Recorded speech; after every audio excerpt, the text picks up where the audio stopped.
Buenos días a todos. Bienvenidos al segundo panel de esta mañana en la Sala Roja. Estamos hablando del valor del branding en la era digital y la idea es empezar justamente presentando quienes nos van a acompañar en esta charla. Vamos a empezar por las damas, si les parece. Ella es Priscila Prittman, directora comercial del Grupo Atlántida.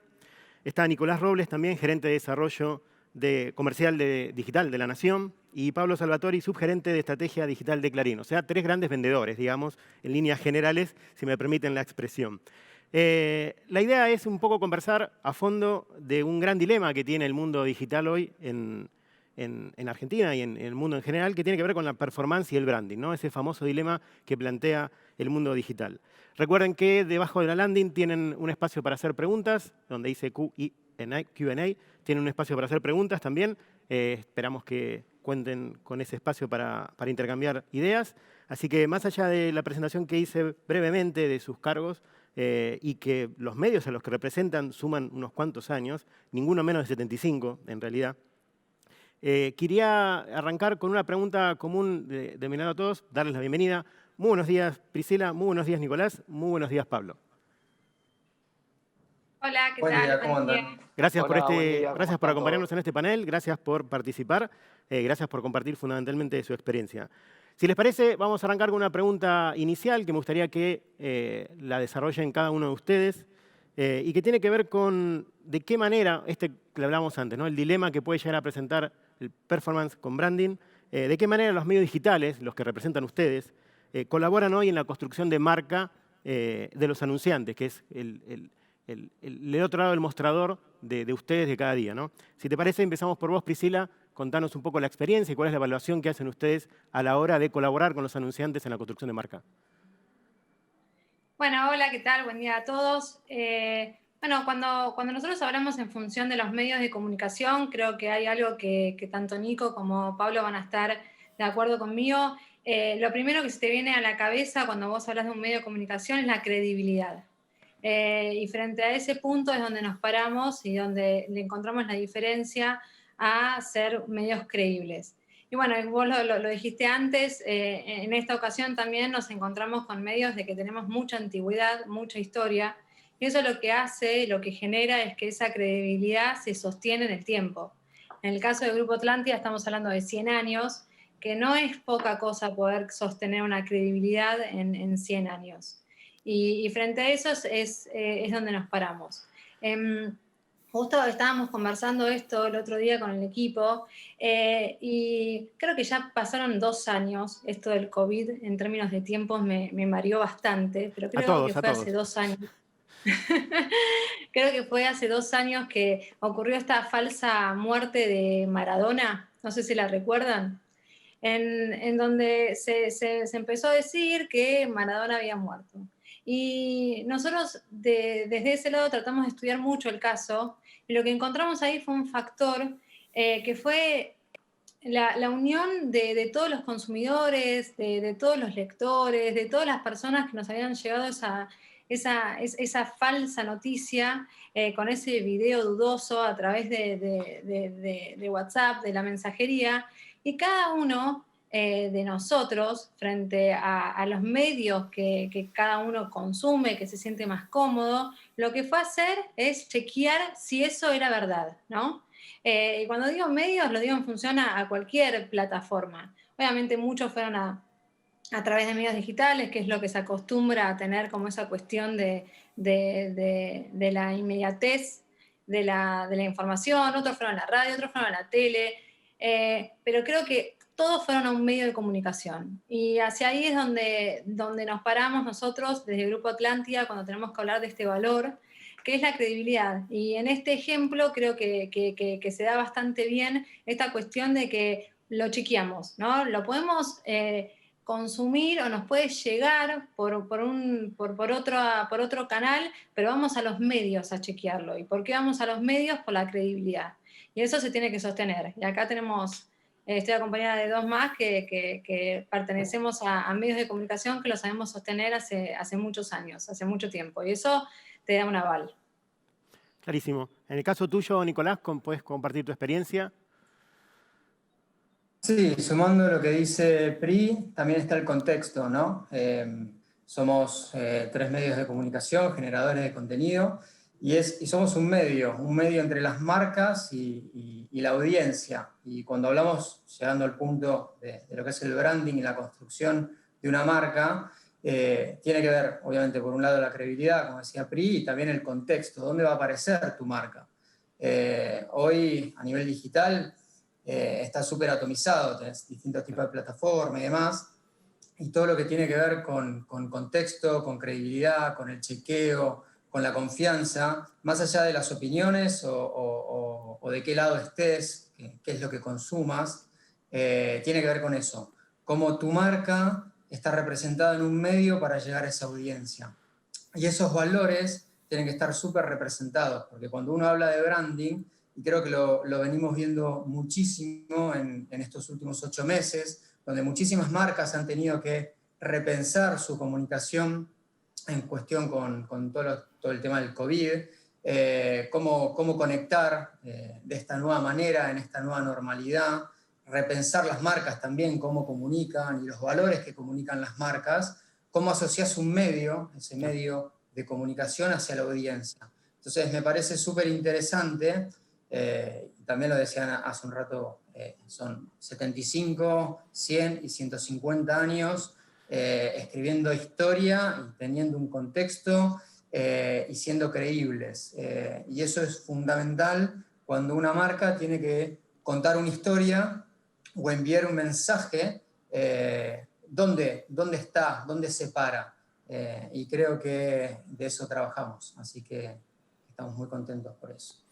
Bueno, si me dejás, Lean, agregar algo, Sí, por creo favor. que este año dejó en evidencia un montón, o sea, todos los aspectos de la sociedad y de la comunicación, los roles de las marcas, y sosteniendo lo que decía Pri en un principio, y en esto, cuando arrancó la pandemia, podés ver las curvas sostenidas de tráfico incrementar en los medios tradicionales. Quiere decir que ese rol en la construcción de la información oficial y de distinguir lo que es real y lo que no es real, estuvo trasladado a los medios tradicionales de comunicación. Obviamente por esto se juega un rol en la construcción de la marca, pero esto se choca contra el contexto donde tenés una atomización total del consumo, tenés una aparición de nuevos jugadores que se metieron a comunicar con distintas posibilidades presupuestarias, creativas y tecnológicas, y en esta nueva realidad estamos todos reconfigurando, tratando de encontrar dónde performamos mejor, pero lo que creo que mirando la escena más grande, el big picture, podemos decir que al final del día tenemos que distinguir qué es real de lo que no es, y al final del día los usuarios terminan validando o no esa información en los medios tradicionales, con lo cual el rol de los medios tradicionales, digo, es indiscutible. Después te puede gustar más uno, más otro, performarte mejor, performarte peor o como sea, pero el rol no se puede discutir en este caso. Quisiera retomar sobre eso, justamente, y ya que me lo dejaste picando, Pablo, en el sentido de, digamos, cómo se sale del falso dilema entre branding y performance, ¿no? Digo, en el sentido de, es muy probable que tus anunciantes te pidan performance y es muy probable que vos quieras ofrecerles también branding, o sea, construcción de marca. Exacto. ¿Cómo se sale? No te pido tips, claramente eso lo dejo para la otra creo gestión, pero me gustaría que los tres digan su experiencia de cómo discursivamente se puede salir de ese dilema. Yo creo que, y retomo solamente porque venía hablando y después los dejo al resto del equipo. Yo creo que no hay un dilema, digo, son distintas etapas en el proceso de compra.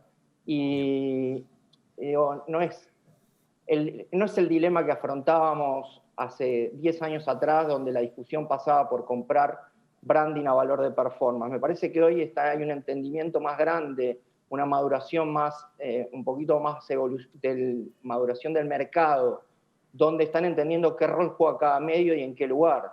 Después tenés marcas que se tienden más por su estrategia o por el lenguaje que pueden manejar o por ideas creativas que rondan más algunos territorios y otros que recorren otros territorios. Me parece que dentro de ese mundo todos los medios tenemos un lugar y después acá estamos compartiendo un panel y con otros colegas en otras salas que entendemos esa realidad, y después en la calle el que manda es el mercado.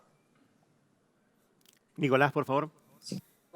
Sí, agrego. Yo siempre voy a preguntar qué es performance, ¿no?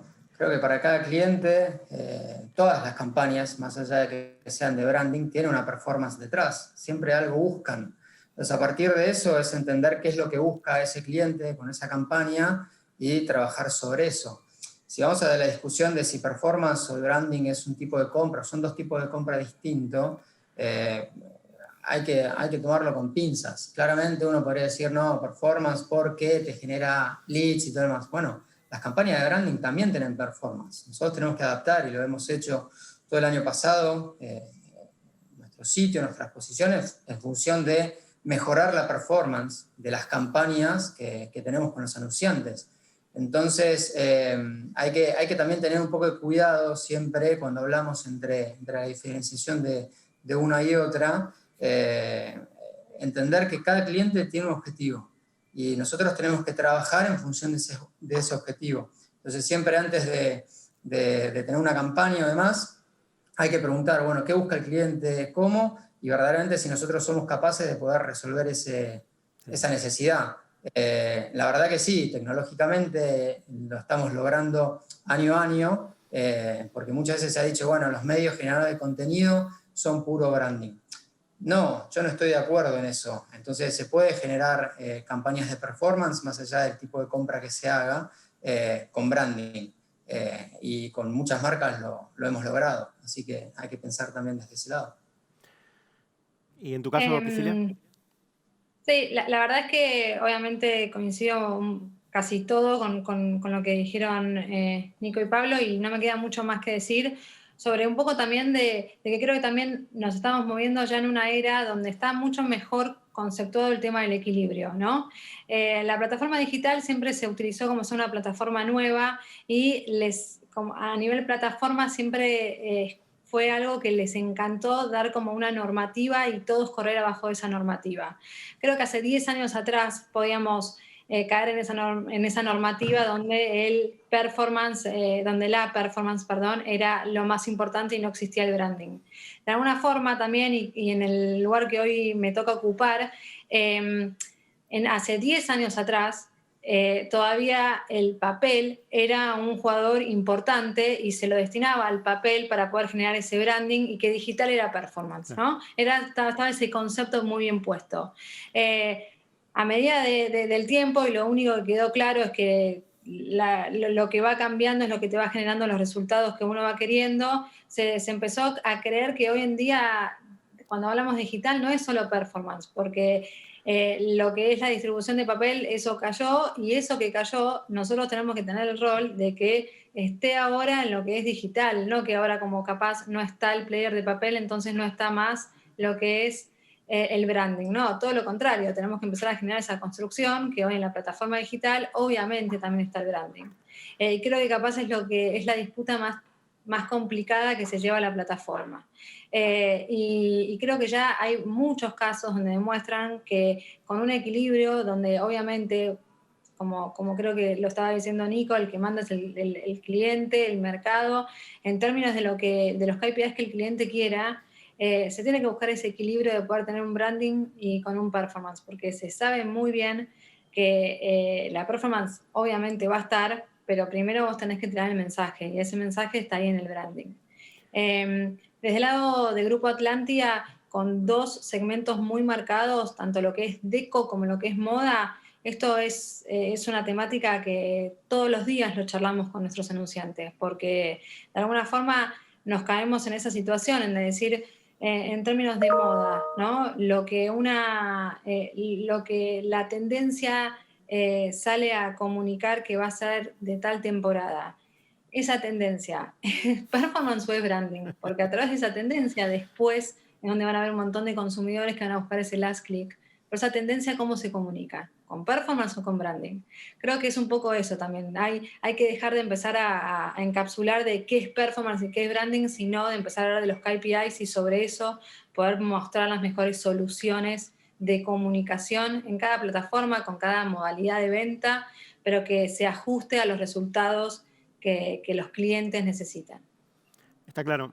Hago una pequeña pausa para decir cuál es el hashtag donde la audiencia puede seguir en las redes sociales, IABNOW 2020, y también la posibilidad de agregar preguntas al panel, que estamos aquí, el valor del branding en la era digital. Debajo de la landing page van a encontrar una casilla para poder dejar sus preguntas y identificar incluso el orador para quien quieren hacer la pregunta. Les pido en realidad cambiar un poco de la temática y involucrarnos un poco en las audiencias, que de alguna manera también lo delinearon recién. Algo que nos dejó la pandemia es el gran consumo de noticias, y ustedes, como grandes medios, se han visto favorecidos en ese sentido. Unas nuevas audiencias han llegado al consumo de noticias. Pero hasta la llegada de la pandemia, lo cierto es que las audiencias jóvenes o lo que se llaman los centennials, incluso los millennials, tienen como cierta aversión al consumo de noticias. ¿De qué manera ustedes, siendo una factoría de noticias, fundamentalmente, 3 grandes factorías de noticias, lidian con este tema en la pandemia y previa a la pandemia con la ausencia de consumo de noticias en audiencias nuevas? Priscila, si sos tan amable. Dale. Bueno, no, nosotros principalmente estamos pasando por una transición que es elemental, que es la norma, pero nos dimos cuenta que en esta nueva era antes uno estaba acostumbrado a que el usuario te iba a consumir, ¿no? El lector iba a consumirte. Y hoy es todo lo contrario. Vos tenés que estar en el vehículo correcto, en el momento correcto, en la ocasión correcta, en donde el usuario quiere consumirte y donde vos le puedas suplir la necesidad misma que tiene ese usuario. Frente a esa nueva normativa de poder estar en esa ocasión perfecta, en el vehículo, que hoy sin lugar a dudas es una nota digital, puede ser un podcast, puede ser un video. Lo que sí sabemos es que de alguna forma, si hay algo que tiene de bueno de estar y de pertenecer a esta plataforma digital, es el uso de la data, ¿no? Y frente a la data es una frase que ya mi equipo no la debe querer escuchar más, pero es que el dato mata el relato, y la data te da eso, te da ese poder de poder saber con perfección cuáles son los usuarios que te consumen, y frente a eso poder tener todas las herramientas para poder salir a buscar, en este caso, a usuarios más jóvenes. Y nosotros desde lo que es Grupo Atlántida, con nuestro departamento de Data Science, hemos corrompido un montón de paradigmas donde nuestro usuario nuestro principal clúster de usuarios es de 30 años a partir de 55, donde por lo menos desde mi lugar pensaba todo lo contrario. Y obviamente está esa cuestión de decir, bueno, ¿cómo hago también para poder encarar y poder estar con usuarios con una edad más joven, ¿no? De poder tener este clúster tan deseado de 20 a 30.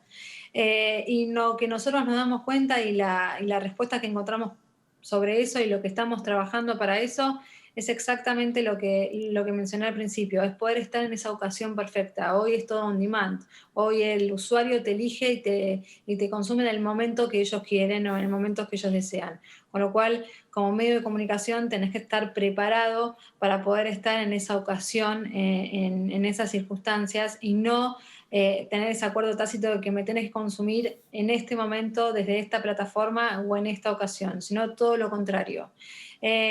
Y algo que también nosotros pensamos mucho, y es hacia donde queremos redirigir todo lo que es el lado de contenidos, esas nuevas, estos clústeres de audiencias más jóvenes están mucho más preparados a que vos las noticias no les cuentes el qué, ¿no? Sino le cuentes el por qué, que le cuentes la historia que está atrás de eso.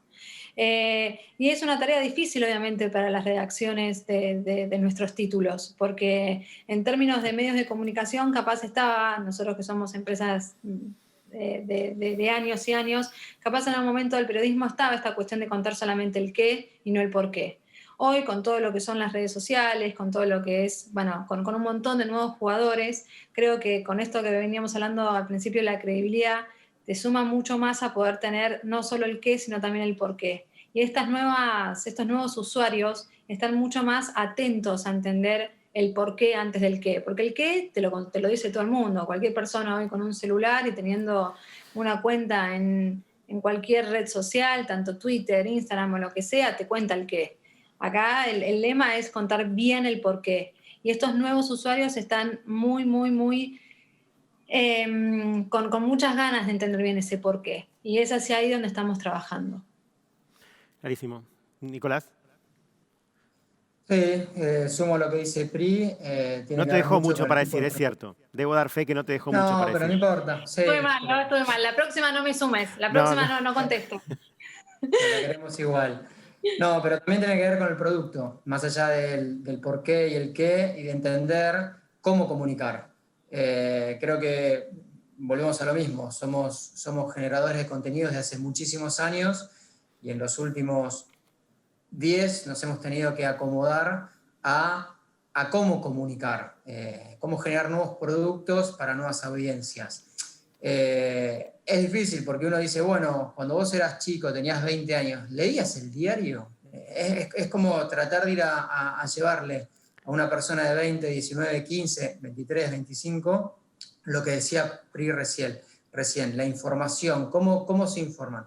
Yo creo que hoy todo el mundo se informa de la manera que quiera, eso es real. Hay que tratar de entender la manera de llegarle a esa audiencia. Y de esa manera es donde tenés que crear distintos tipos de productos y distintos tipos de dialéctica. Digamos. No es lo mismo informar en un sitio más rígido, donde tenés por ahí toda la parte de política, economía, sociedad, y es todo mucho más análisis, que eso será para una audiencia, donde podés utilizar otro tipo de plataformas, y por ahí esas plataformas las usás para poner otro tipo de contenidos, más de lifestyle, no tiene que ser solamente la noticia dura, y ahí es donde puedes empezar a generar o atraer otra audiencia.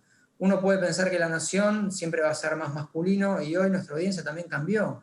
Nuestra audiencia es 60% femenino, 40% masculino, y eso tiene que ver con que también fuimos cambiando el contenido que tenemos dentro de la información. Hoy todos los títulos de revistas que teníamos antes los mandamos a nivel digital, y eso nos hizo crecer toda esa audiencia que antes por ahí no teníamos desde ese lado. Bueno, fue encontrar otra manera de llegarle a otras audiencias. Me parece que está en eso, en combinar el producto, el cómo contar las historias y de qué manera, y el por qué, como dijo Pri, entendiendo a la audiencia que vas a ir a buscar.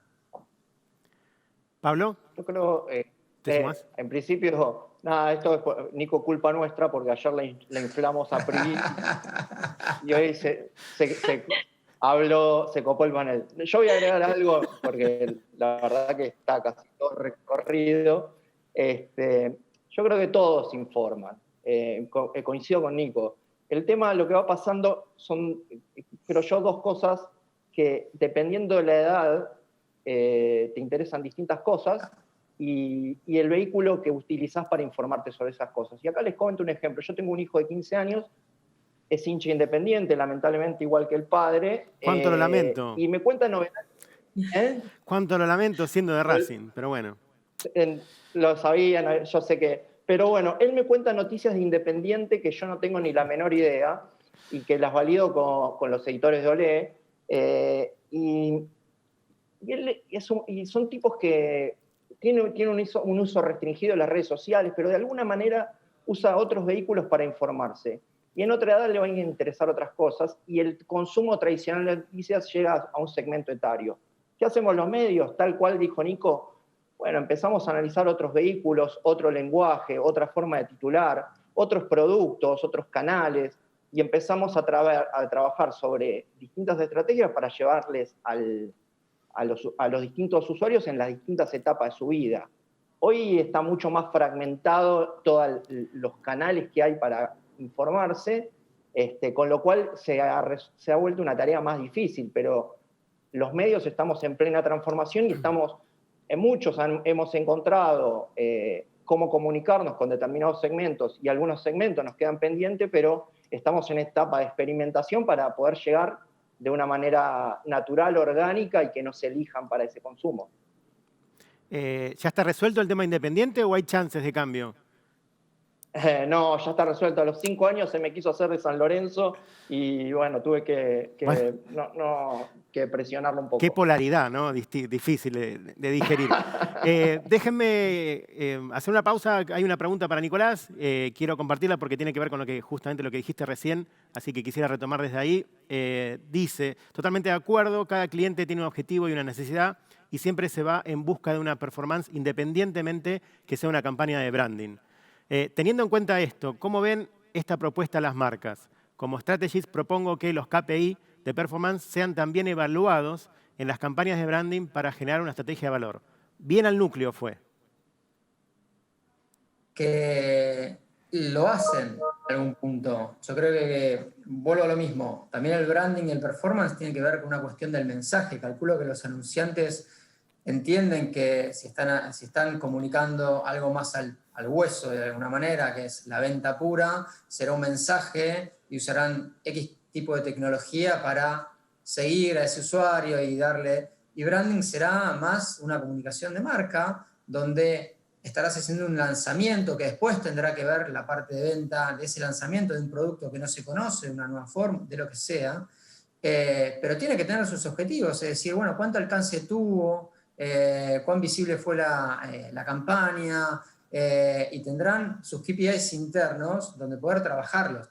Yo siempre digo, y vuelvo a lo mismo, siempre va a estar muy bueno entender desde el lado de los medios qué es lo que buscan los anunciantes. Porque obviamente, entre las agencias, los medios, cuando se arman los planes de comunicación, la agencia entiende que cuando arman un plan, entienden el por qué lo están haciendo en función de los objetivos que tiene el anunciante.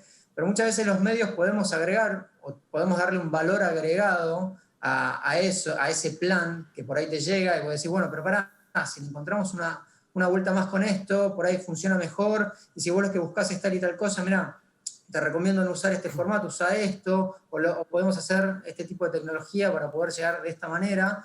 Entonces, todos entendemos cuál es la búsqueda o el objetivo final de ese anunciante.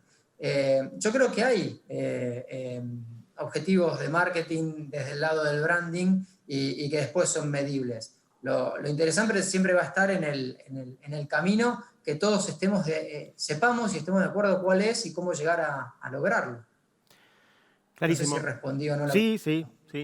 Corríjame si me equivoco un poco el planteo que les voy a hacer. Si el mundo digital es mucho más permeable entre la redacción y el ámbito comercial, a diferencia de los medios tradicionales, si se quiere.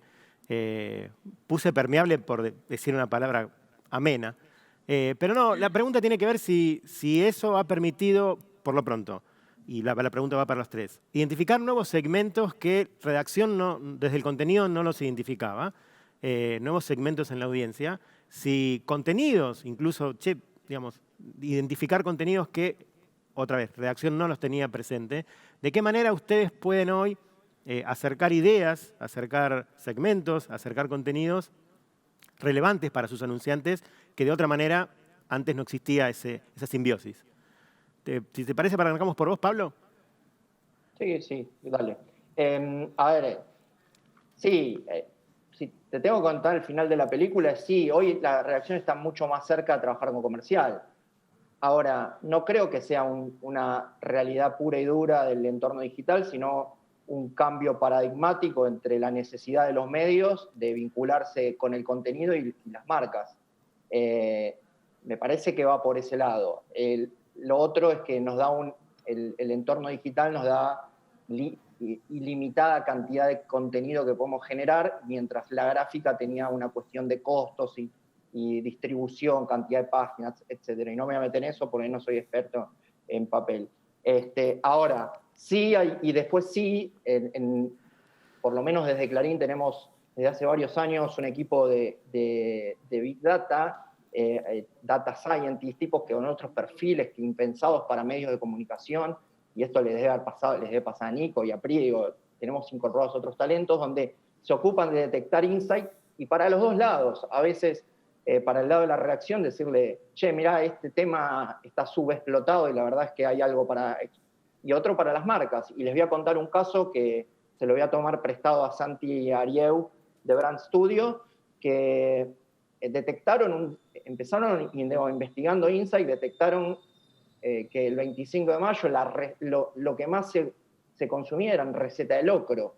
Digo, uno lo puede intuir, pero una vez que tenés el dato, podés armar un producto especialmente pensado para un anunciante. Y esto, desde ese caso hasta otros casos que tienen, este contenido, nos falta tener más contenido de este eje temático o de este otro eje, salen de ese tipo de análisis. Me parece que bueno, en el caso de Clarín, por ese lado lo estamos trabajando. Nico, si me permitís, sí, creo que hay como 3 aristas. Está redacción, está comercial y está dentro de comercial, obviamente, nuestros equipos hoy de Content Lab, Brand Content, etc. Pero creo que sí, hoy todo es medible. Entonces, a partir de que todo es medible, no solo nos miden a nosotros desde comercial, obviamente en redacción todo se mide. También empezamos a trabajar en conjunto. Está la parte por ahí más comercial, desde la parte de contenido comercial, donde se arman proyectos y demás, pero creo que la pregunta venía más por el lado de si empezamos a trabajar en conjunto proyectos editoriales comerciales con redacción. Sí, creo que hace ya varios años entendimos que no quiere decir que sea fácil ni sencillo, ¿no? Porque siempre tenemos miradas por ahí distintas y hay que sacar la política, la economía, sociedad y todas esas cosas y hay que ir por ahí más a otros segmentos. Pero creo que se está trabajando bien. Redacción entendió que hay un valor editorial para las marcas también desde ese lado. Y desde comercial entendemos también no podemos ir con cualquier cosa y pedirle cualquier cosa porque vuelvo a lo mismo. Tenemos 150 años de credibilidad y tampoco podemos romper eso de cualquier manera. Entonces tiene que haber una línea bien marcada, pero teniendo esa línea bien marcada creo que se puede trabajar muy bien. Ahora el 16 de noviembre vamos a sacar un proyecto para un mercado puntual, es en el mercado inmobiliario, donde es un trabajo de todas las partes, producto, audiencia, tecnología, comercial, redacción, donde obviamente nos costó al principio entender cómo es la dinámica de trabajo, pero sí hay un objetivo claro. Bueno, a partir de ahí, hoy ya sabemos otros proyectos que vendrán para adelante, cómo trabajarlos, porque terminamos armando un esquema de trabajo. Y creo que sí, que ya se perdió esa vieja escuela de redacción que te decía, no, comercial no, y te corría. Y creo que hay un trabajo en equipo porque también hace que todo performe mejor y funcione mejor. Y al fin y al cabo, lo que buscamos es, como dijiste al principio, es cómo traer nuevas audiencias, cómo mejorar nuestros tiempos de permanencia dentro del sitio, ser más relevantes para las audiencias. Y obviamente eso indefectiblemente tiene que matchar con los anunciantes y ahí podés hacer un muy buen mix. Creo que ese es el trabajo de acá a largo plazo. Así que sí, hoy está mucho más permeable. De paso, anticipaste que va a haber un especial de real estate. Exactamente, ahí habrá el 16. ¿Priscila? No, es toda una novedad. ¿Priscila? Me la devolvieron ahora. Sí, Esto sí, es así. tal cual. Dale. Okay. No tiene nada para agregar ya. Tenés el derecho vos, tenés el derecho a decir no tengo nada más para agregar. No, el real es lo mismo. Y creo que lo que está bueno acá son las herramientas que hoy las redacciones tienen, que capaz años anteriores no las tenían.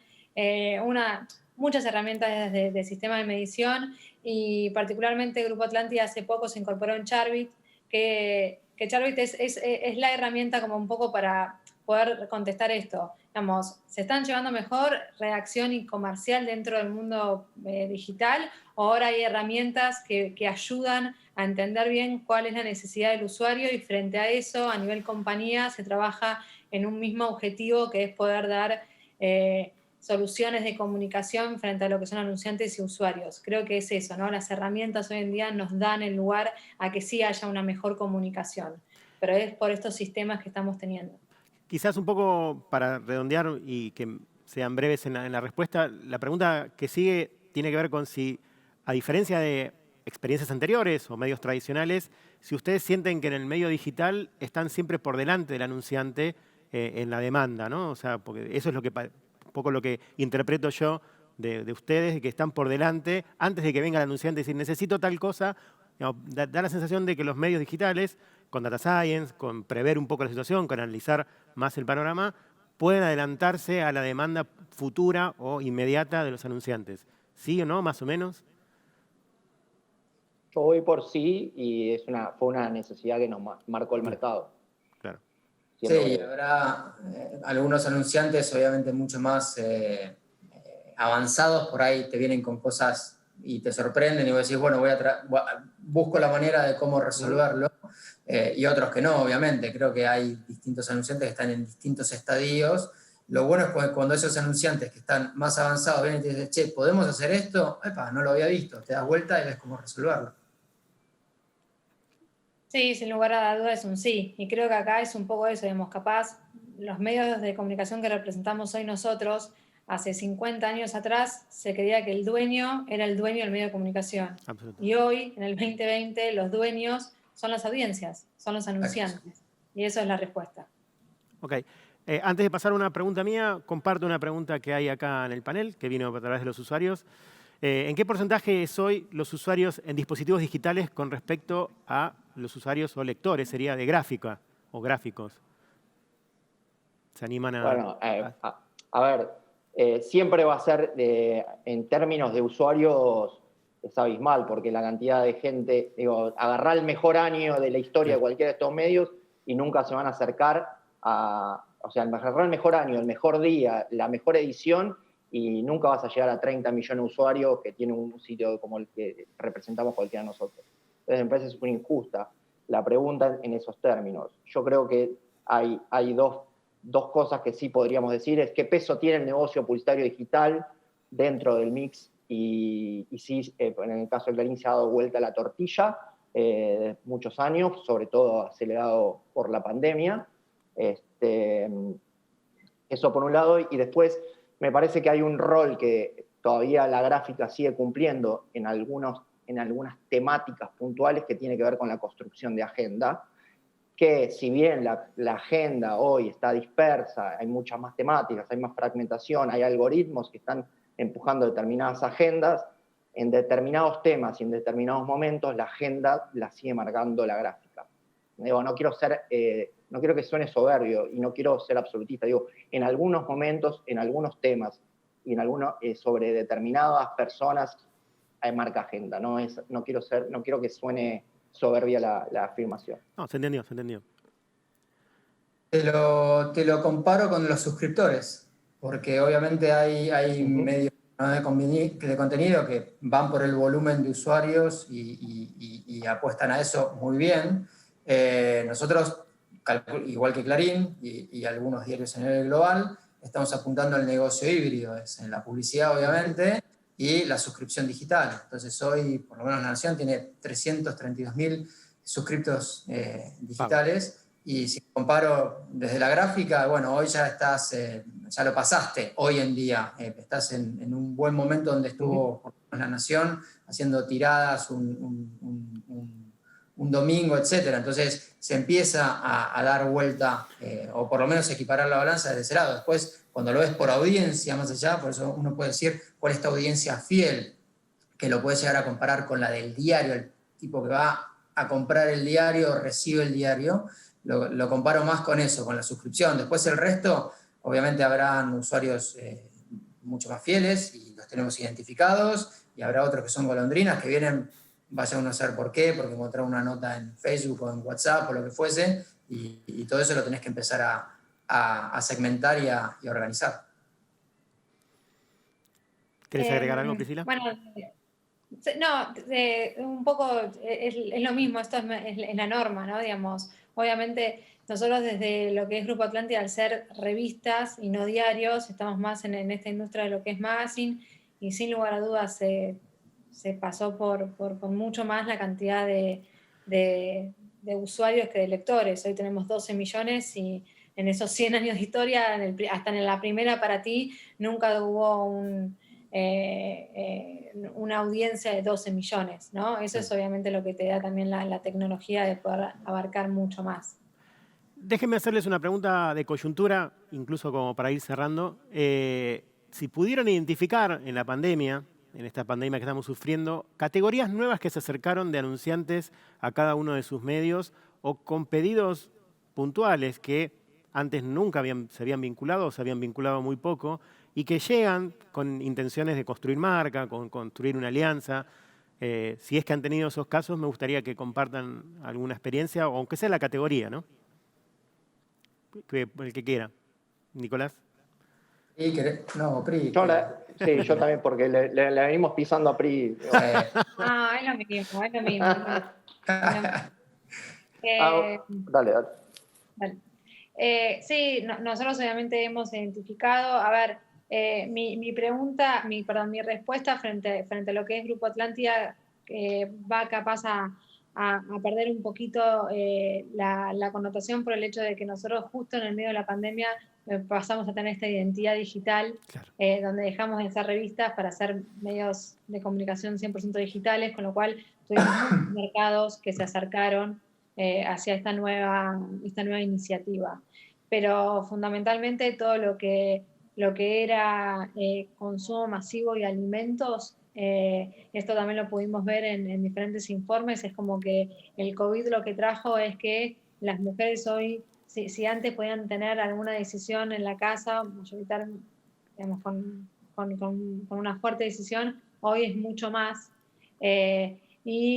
Como nuestra audiencia es muy femenina, todo lo que es consumo masivo y alimentos están siendo marcados como muy importantes en esa toma de decisión, porque se sabe que esta pandemia que nos trajo a todos pasa a replantearse un montón de temas y capaz lo que se compraba en un toque en el súper ahora es una decisión mucho más importante y que quiero saber para qué sirve y para qué no sirve y demás.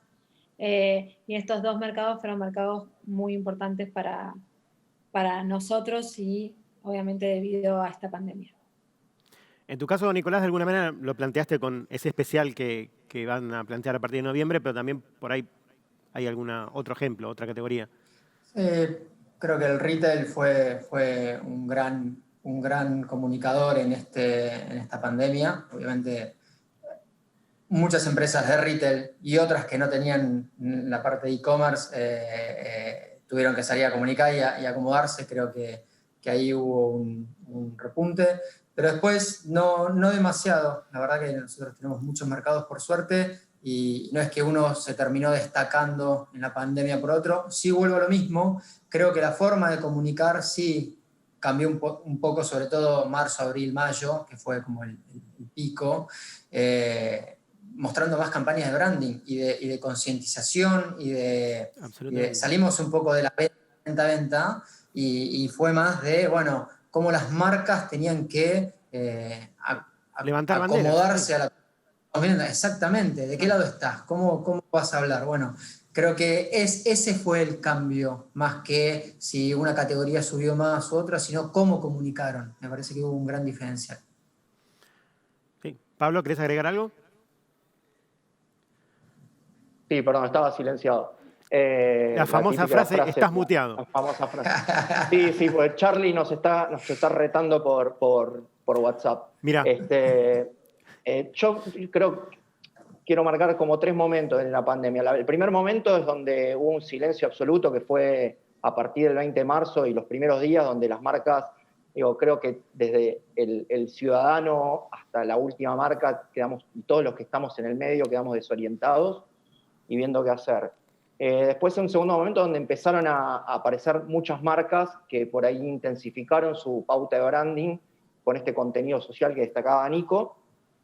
Y un tercer momento, que es el que estamos transitando, que empiezan a aparecer categorías o marcas que se meten en nuevos mercados, como lo que es el delivery, después tenés el consumo masivo o todo lo que, mucha pregunta por performance, y cambiaron mucho, como decía Nico, también las formas de comunicar, las herramientas y los momentos. Entonces, no es que, yo te diría, sí hubo segmentos que se apagaron porque la pandemia los mató, como puede ser el segmento de turismo o alguna parte de lo que es entretenimiento, pero en términos generales podés tener intensificado algún otro segmento, o alguna empresa nueva, pero realmente no hubo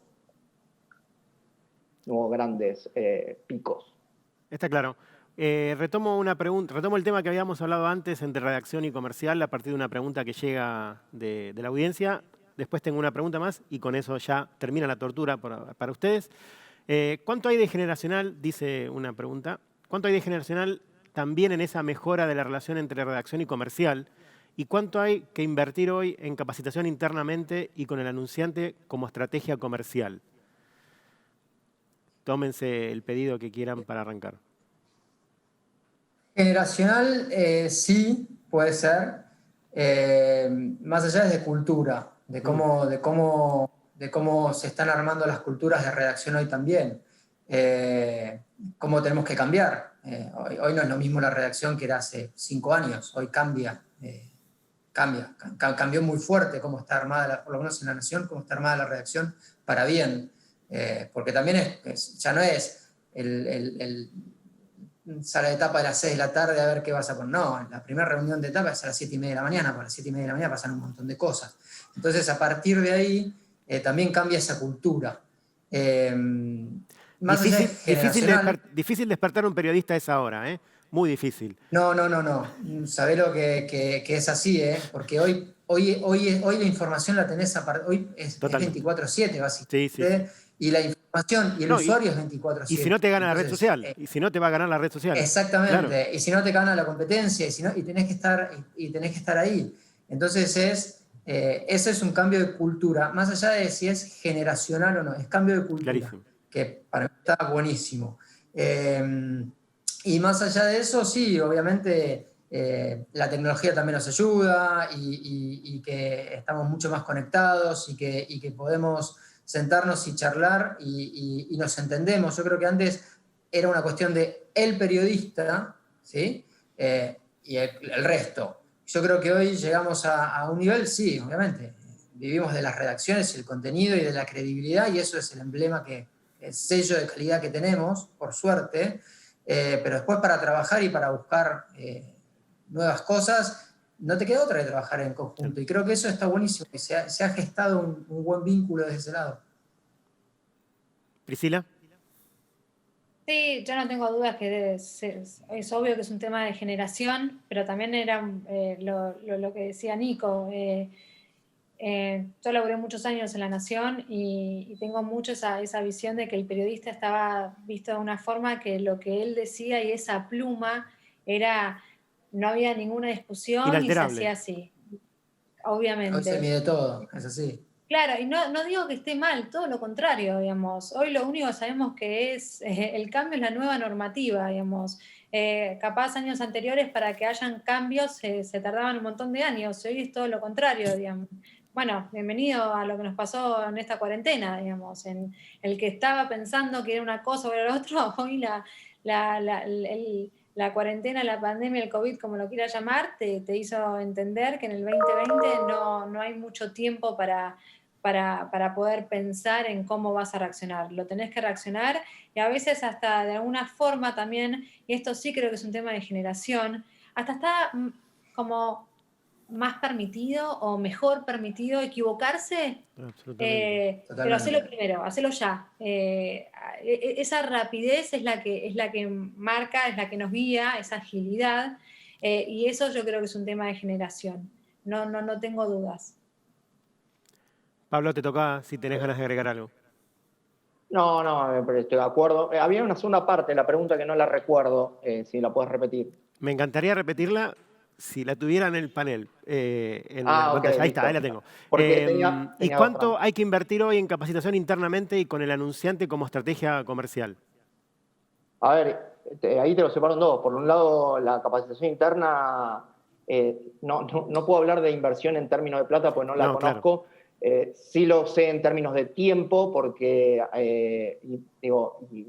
trabajamos en capacitación interna en todos los niveles y en todos los equipos desde muchas perspectivas, con lo cual eso, por un lado, hay que trabajar mucho y constantemente. Y como estrategia comercial, trabajar con los anunciantes me parece que no es capacitarlos, porque yo no tengo que capacitar a un anunciante, sino nosotros es una gran inversión el trabajo en conjunto para construir, entender los KPIs y dónde le aprieta el zapato al anunciante para poder ajustar las propuestas comerciales a la medida de cada anunciante y que responda a un vínculo de negocios y a una necesidad de negocio de ellos.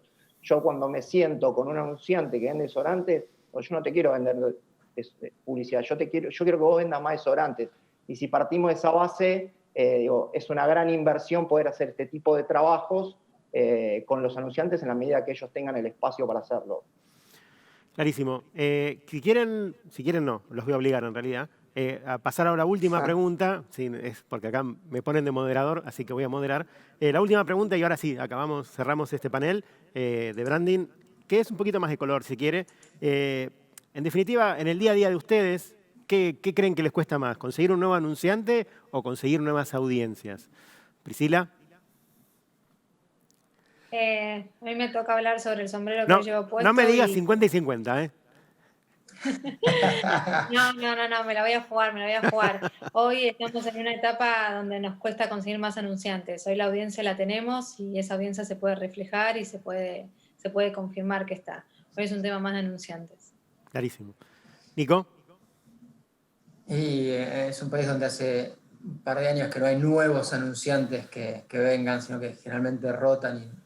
Pero yo creo que no es un 50 y 50, sino que también es poder traer nuevas audiencias para traer nuevos anunciantes. Porque por ahí vos estás muy segmentado en X y cuando empezás a cambiar y empezás a traer otro tipo de audiencias, por ahí otros anunciantes, ahora sí, y empiezan a venir.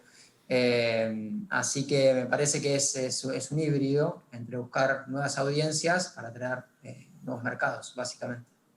Sí, todo es 100% de acuerdo. Todo es difícil. Todo es difícil, nadie te regala nada.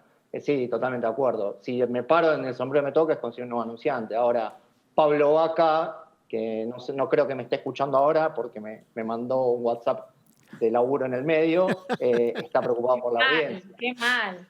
Y bueno, pero él está preocupado por la audiencia y vamos a preguntarle a él qué es más difícil. Ya que lo hiciste público, decinos qué te preguntó. No, jamás. Okay. Es un amigo y nunca lo...